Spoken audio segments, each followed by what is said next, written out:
akuntabilitas dan pengawasan etik terhadap hakim selama ini udah berjalan efektif belum atau masih ada tantangan? Oh, tantangan pasti ada. Kalau dibilang berjalan efektif, ya itu tidak sepenuhnya efektif juga, karena di tiap persekian bulan itu kan ada laporan dari Badan Pengawasan MA, publish di websitenya itu hakim-hakim yang kena hukuman disiplin. Ada yang tingkatnya sedang, menengah ataupun berat. Nah itu ada terus baik itu dari 4 lingkungan peradilan inilah ada aja terus gitu. Nah, ini juga menunjukkan apakah sistem pengawasan MA ataupun KY itu berhasil ataupun tidak. Jadi bisa menjadi apakah itu berhasil dengan ditemukannya beberapa kasus dan kena hukuman disiplin, ataupun itu suatu kegagalan karena ada saja yang melanggar gitu. Nah, tapi bagaimanapun kita patut apresiasi usaha-usaha yang dilakukan oleh Badan Pengawasan, kemudian oleh KY yang secara simultan dan secara terus-menerus melakukan pengawasan kepada hakim gitu. Dan tentunya pengawasan ini tidak lepas dari partisipasi masyarakat. Jadi para pihak mungkin ada yang merasa dirugikan, ada suatu kecurangan mungkin dalam suatu proses persidangan, atau masyarakat lain yang melihat perilaku hakim ini agak kurang sesuai dengan kode etik yang ada gitu. Nah itu bisa dilaporkan kepada Badan Pengawasan. Masyarakat sipil berperan juga ya Pak? Berperan juga. Makanya saya punya ide, maksudnya tapi itu wallahu alam lah ya, apakah itu relevan ataupun tidak. Tapi untuk menjaga independensi hakim itu harus ada seperti sahabat peradilan gitu. Nah, sahabat peradilan ini bisa dibentuk oleh LSM atau kelompok-kelompok orang yang pecinta, yang suka dengan integritas ataupun pengen peradilan itu bersih. Mereka bisa bikin kelompok-kelompok tertentu di masing-masing daerah. Jadi kalau ada mereka melihat, jadi mereka ini berfungsi sebagai pengawasan juga, tapi tidak secara terus-terusan mengawasi hakim, tidak. Jadi sewaktu-waktu aja kalau dia melihat mungkin di kafe atau di pasar, dia melihat seorang hakim terus perilakunya mencurigakan, akan mengarah-arah kepada pelanggaran kode etik, bisa dilaporkan oleh NGO ataupun LSM yang tergabung dalam sahabat peradilan ini gitu. Jadi bisa sharing ya, kalau itulah salah satu cara menurut saya masyarakat bisa menjaga integritas hakim, kehormatan hakim, dan martabat hakim gitu. Jadi kalau diandalkan KY dengan bawah saja saya rasa agak susah, karena jangkauan mereka kan terbatas. Meskipun ada perwakilan di daerah-daerah, siapa juga yang bisa mengawasi hakim 24 jam kan? Tapi kalau masyarakat kan mereka bisa. Mereka punya komunitas, kemudian ya nggak mesti harus dipantau 24 jam sih, kapan-kapan aja kalau memang ketemu, itu hakim tuh lagi interaksi atau ada komunikasi dengan para pihak, dia bisa melaporkan ke KY atau ke Bawas gitu. Ya berjalan tanpa berjalan bisa kapan-kapan saja gitu, mengalir saja. Ya itu lebih efektif saya rasa itu dibanding sistem yang ada sekarang kan, dengan mengandalkan Bawas dengan KY kan. Kalau masyarakat kan siapa saja bisa kan, bisa memantau kan kalau masyarakat gitu. Nah itu juga mungkin perlu adik-adik ini gaungkan di kampus untuk satu komunitas sahabat peradilan gitu namanya kan. Jadi siapa saja bisa, siapa bergabung dan ikut menjaga martabat keluhuran hakim itu. Jadi hakim pun kalau sudah memang ada itu kan, mereka kan jaga sikap juga kan. Mau nggak mau ya harus berperilaku benar, menjaga integritas, nggak macam-macam gitu. Nah itu coba diteruskan ide itu di kampus itu, mungkin bagus untuk kedepannya, untuk kehormatan hakim itu sendiri gitu. Terus selanjutnya, kalau menurut pandangan Bapak, sanksi apa sih yang paling efektif untuk hakim-hakim yang terbukti melanggar kode etik? Nah, kalau sanksi itu sudah diatur kan. Memang ada sanksi ukurannya sedang, ada yang ringan, ada yang berat. Kalau berat itu dia bisa dipecat dari hakimnya. Nah, jadi ada satu teman saya di tahun kurang lebih tahun 2009 atau 2010 itu. Nah dia ini ya kasusnya yang tadi itu, kalau nggak masalah kalau nggak masalah kasir gitu. Itu aja. Nah itu dia dipecat dari hakimnya karena sudah terlalu parah lah kasusnya gitu. Dipecat, jadi kena hukuman disiplin berat, dia dipecat gitu. Terus ada juga hakim yang dalam kategori pelanggaran sedang itu dia dinonpalukan. Dinonpalukan itu artinya dia tidak diberikan hak untuk bersidang dalam rentang waktu tertentu, bisa 1 tahun, bisa 2 tahun, dan itu biasanya ditempatkan di PTA, Pengadilan Tinggi Agama biasanya. Itu ada juga banyak lah ininya. Terus yang ringan ya, kalau ringan mungkin teguran tertulis atau kenaikan pangkat yang harus ditunda sekian tahun gitu.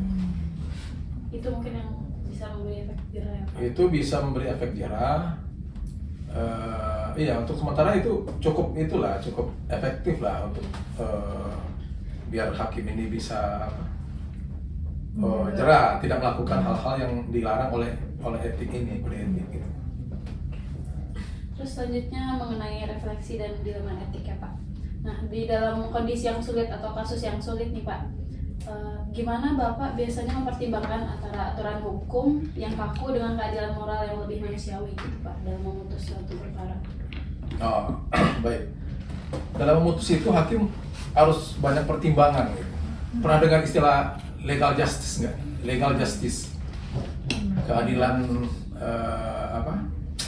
ada legal justice, ada moral justice, ada social justice. Nah, jadi hal-hal ini harus dipertimbangkan hakim dalam memeriksa suatu perkara. Ada nilai-nilai keadilan yang harus dipertimbangkan. Terus ada nilai-nilai sosial, kemudian azas manfaat juga harus dipertimbangkan. Ada nilai sosial, keadilan, nilai keadilan, kemudian nilai penegakan hukum dan azas manfaat. Nah, 3 hal ini harus dipertimbangkan hakim dalam memeriksa suatu perkara gitu. Jadi tidak bisa ini terlalu dominan, ini tidak, ini dominan, ini tidak. Jadi harus berbarengan 3 nilai ini, harus harus balance. Putusan itu harus ada nilai manfaatnya, harus ada nilai keadilannya, dan harus ada nilai penegakan hukumnya gitu. Nah, tapi yang paling terpenting tentunya adalah azas keadilan ini, nilai keadilan. Jadi hakim itu bisa menyimpangi suatu norma hukum jika norma hukum itu dinilai tidak adil dalam suatu kasus yang sedang dia periksa.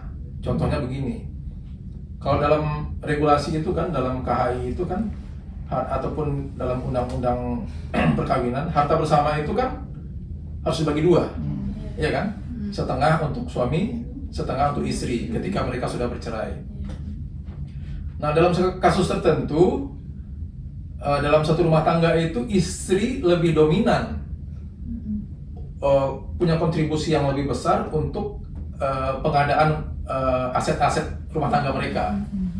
Nah, kalau istrinya bekerja, punya karir bagus, punya penghasilan bagus, kemudian si suami agak malas bekerja, dia malas.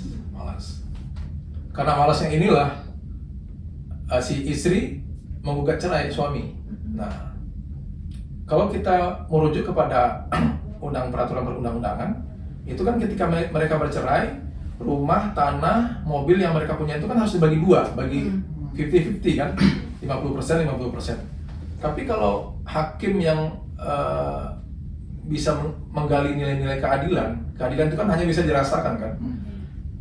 Dan saya sudah menemukan dan sudah ada beberapa putusan ketika kasus yang seperti ini, itu bukan setengah-setengah buat suami istri ini, akan tetapi buat si istri karena dia punya kontribusi yang lebih besar untuk menghasilkan aset ini, dia dapat 3/4. 3/4 dari jumlah total harta bersama yang mereka miliki. Si suami hanya dapat 1/4. Nah, itu. Kalau kita lihat azas penegakan hukum ini memang nggak sesuai, berbeda dengan kaidah yang ada kan. Tapi kalau kita kemukakan azas keadilan, putusan inilah yang adil. Nah, karena dia case per case kan. Nah, kasus per kasus. Dalam kasus ini yang adil adalah buat si istri 3/4, buat si suami 1/4. Karena kontribusi istri menghasilkan harta bersama ini lebih besar, lebih banyak dibanding si suami yang malas bekerja. Nah, begitu dia. Mungkin terakhir mengenai dilema etik ya Pak. Dalam Bapak berkarir selama ini tuh pernah nggak sih Pak ada satu putusan yang membuat Bapak tuh merasa bersalah gitu ketika memutusnya karena mempertimbangkan kode etik? Ya, kalau pengalaman pribadi saya, semua perkara yang saya putus, baik itu sebagai ketua majelis ataupun sebagai anggota, yang saya rasakan itu sudah sesuai dan memenuhi unsur yang tadi itu, keadilan, kemanfaatan, dan penegakan hukum gitu. Pertimbangan etik dan Kepastian hukum, atas kepastian hukum ya, kepastian hukum. Sudah rasanya sudah proporsional saya mempertimbangkan perkara-perkara yang pernah saya putus gitu. Puas semua berarti ya Pak? Ya, insya Allah lah. Terus sekarang terkait lebih khususnya ke masa depan ke etik profesi kehakiman Pak. Yang pertama tuh ingin saya tanyakan tentang sistem. Tadi kan udah Bapak singgung nih di awal-awal masalah sistem, baik itu dari sistem pengawasan itu sendiri, penerapan bahkan sistem di luar badan pengawasan seperti kayak gitu Pak. Nah jadi menurut Bapak itu apa sih Pak yang harus ditingkatkan gitu, sistem terlebih dari dalam gitu Pak, sistem penerapan etika ini, apalagi etika itu kan lebih tinggi dari hukum Dari kan, hukum, gitu. benar ya. Jadi apa yang perlu ditingkatkan dari sistem terutama dari internal, sisi internalnya? Ya tentunya untuk membangun sistem itu harus dari awal. Nah, awal itu tentunya rekrutmen hakim ya. Hakim itu calon hakim itu orang-orang yang bisa mendaftar sebagai calon hakim itu haruslah orang-orang yang berintegritas tinggi. Nah, bagaimana cara menseleksi orang-orang yang seperti itu? Tentunya kita perlu meminta rekomendasi dari kampus-kampus yang bersangkutan. Kampus-kampus yang bersangkutan ataupun dari orang-orang yang ada di sekitar calon hakim ini. Jadi perlu diminta rekomendasi dari kampus ataupun dari RT setempat gitu. Apakah calon hakim yang akan mendaftar ini punya integritas atau punya etika yang bagus gitu. Nah, itu tentunya dari awal harus kita benahi pola rekrutmen hakim ini gitu. Dan juga di samping adanya rekomendasi, tentu dalam tes itu harus dilibatkan juga tes kode etik itu kan. Jadi selama ini karena belum ada tes kode etik itu, dari calon hakim yang ingin mendaftar itu sekarang harus diadakan baik itu secara tertulis ataupun secara wawancara. Nah, harus digali. Jadi hakim tuh biar kedepannya peradilan ini lebih bagus, lebih punya citra yang baik gitu ya, harus dari awal dibenahi gitu. Jadi harus diseleksi juga kode etikanya bagaimana gitu. Apakah dia sudah benar-benar memahami kode etik hakim itu meskipun baru jadi calon hakim, harus digali juga, harus diketahui kita bagaimana pola pikirnya, perilakunya bagaimana. Kalau memang tidak sesuai dengan kode etik hakim, ya sudah, jadi di skip aja, di drop out aja gitu. Nah, itu dalam pola rekrutmen gitu. Nah, ketika taruhlah dia sudah diterima sebagai hakim, ya dalam pendidikannya juga harus ditanamkan kode etik ini, baik itu secara teori dalam kelas ataupun di luar dalam prakteknya gitu. Jadi kajian etika ini bukan hanya teori tapi harus dipraktekkan dalam kehidupan sehari-hari, dan itu harus ada yang memantau juga gitu, harus ada yang memantau baik itu senior ataupun mentor-mentor dalam diklat itu. Nah, berikutnya ketika sudah masuk dunia kerja, disitulah peran-peran senior-senior itu. Senior-senior memantau apakah hakim yang baru ini, hakim junior ini punya etika yang bagus, terus perilaku yang tidak menyimpang dari kode etik ini, ya itu senior punya kewajiban untuk memantau dan untuk mengarahkan serta untuk memberikan nasihat gitu kan. Kalau memang ada terlihat hal-hal yang tidak baik gitu. Nah, di situ juga di situ tanggung jawab senior untuk membentuk hakim-hakim baru ini biar dia lebih berintegritas tinggi gitu. Nah, mungkin itu dari internal ya. Saya rasa ya itu beberapa hal yang mungkin bisa dilaksanakan ke depannya. Ya, untuk perbaiki sistemnya ya Pak. Memperbaiki sistem itu. Kalau terkait media dan teknologi nih Pak, kan zaman kita kan teknologi sama media itu semakin berkembang ya Pak ya, dan bahkan sangat gampang untuk diakses gitu Pak. Nah, mengenai teknologi dan media itu sendiri terkait citra seorang hakim, terutama dalam etika profesinya, apakah itu justru mengancam atau malah bisa meningkatkan citra etika profesi hakim itu menjadi lebih baik Pak? Iya, zaman sekarang ini kan zaman IT, digital semua ya, medsos berkembang dengan pesat sekali, cepat sekali gitu. Nah, kalau saya berpendapat itu bisa saja teknologi itu dimanfaatkan untuk meningkatkan integritas hakim yang bersangkutan. Sekarang itu kan di pengadilan ada masing-masing satker itu, peradilan itu pasang CCTV. Jadi lewat CCTV ini bisa dipantau oleh dirjen masing-masing apa yang terjadi di daerah gitu. Nah, sekarang itu kan yang dipasang CCTV itu ruang sidang, ruang parkiran, terus termasuk juga sekarang itu ruang ketua juga dipasang, gitu, ruang hakim segala macam. Jadi ada beberapa ruang yang dipasang CCTV yang gunanya adalah untuk dirjen masing-masing itu bisa memantau kegiatan ataupun hal-hal yang terjadi di daerah. Gitu. Itu juga bagus, juga baik untuk peningkatan pengawasan, baik itu untuk hakim ataupun untuk pegawai-pegawai di daerah. Gitu. Nah juga terkait medsos ini juga bagus sih, bagus itu bisa juga digunakan untuk sosialisasi. Kalau memang ada hakim yang punya medsos, ya nggak apa-apa sih. Jadi bukan hal-hal yang jelek saja yang terpublikasi di medsos itu, tapi hal-hal yang baik juga pasti akan berdampak baik kepada yang lain gitu. Jadi apakah hakim melakukan bakti sosial atau hakim melaksanakan fungsinya sebagai sosialisasi, penyuluhan hukum, itu juga patut dipublish dalam medsos. Sehingga dengan dipublish itu ya bisa berdampak positif juga kepada yang lain gitu. Oh ya ternyata hakim itu enggak jelek-jelek amat itu. Buktinya itu Pak ini akunnya ini lagi ngasih ceramah, Bapak yang si B itu lagi ngasih penyuluhan hukum, bekerja sama dengan Pemda. Jadi bisa dimanfaatkan untuk hal-hal yang bersifat positif gitu. Dan itu akan merubah mindset masyarakat juga. Untuk meningkatkan kepercayaan ya. Oh jadi ternyata nggak semua hakim loh nakal. Ternyata yang nakal itu cuma oknum aja. Toh ini ada bapak ini A, B, C ini bagus-bagus semua. Nah jadi itu juga teknologi medsos itu juga berpengaruh kepada kepercayaan publik terhadap perilaku yang dilakukan oleh hakim yang bersangkutan gitu. Oke. Terus tentang ini sih Pak, etika profesi kan karir dari hakim. Satu lagi ya. Soalnya jam 5. Karir seorang hakim itu kan bisa dikatakan sangat panjang dan bertingkat-tingkat ya Pak. Yang panjang dan berliku gitu. Iya.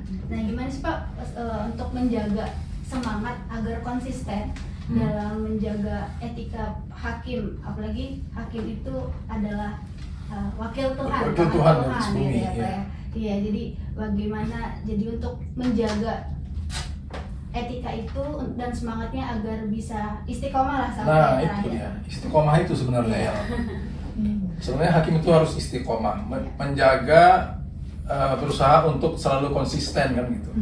Kalau godaan itu pasti ada saja, dimanapun kita bekerja pasti ada godaan gitu.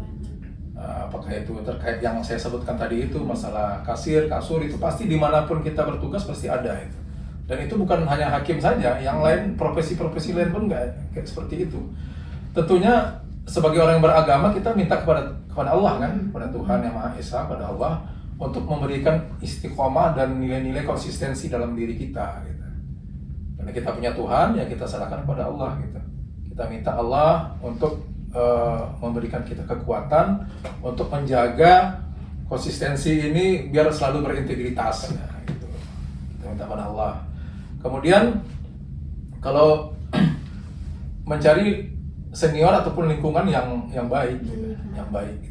Karena itu sangat berpengaruh ya Pak? Sangat berpengaruh sekali. Jadi bersyukurlah seorang hakim itu jika dia ditempatkan di suatu pengadilan yang seniornya itu merupakan orang-orang yang baik atau rekan-rekan yang seangkatan dengan dia orang-orang yang baik-baik gitu.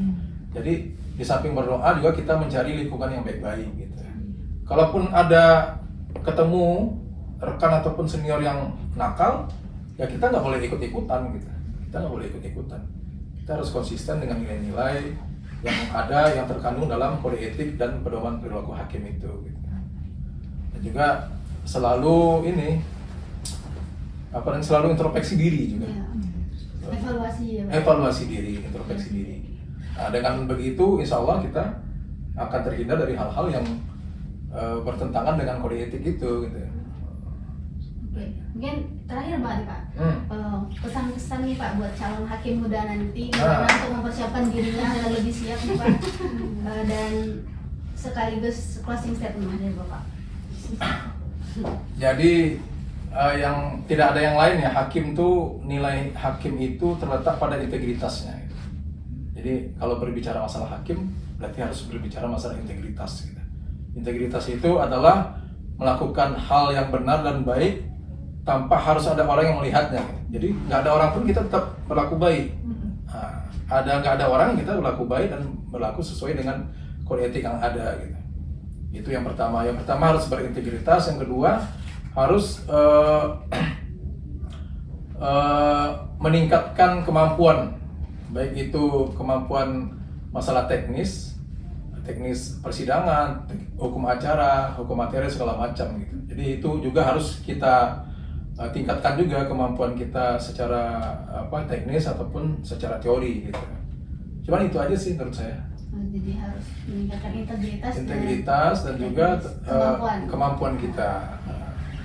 Insya Allah kalau memang sudah punya yang dua ini ya insya Allah kita kedepannya untuk melangkah sebagai hakim ya insya Allah aman-aman saja lah, dilindungi Allah Subhanahu Wa Taala. Amin. Baik. Terima kasih untuk Pak Fadli sebagai narasumber kita. Ya mungkin itu aja wawancara kita terkait etika profesi hukum terkait kehakiman oleh narasumber kita Dr. Muhammad Fadli AC SHIMSY. Sampai jumpa di video selanjutnya. Dadah, assalamualaikum warahmatullahi wabarakatuh. Fly me to the moon, let me play among the stars, let me see what spring's like on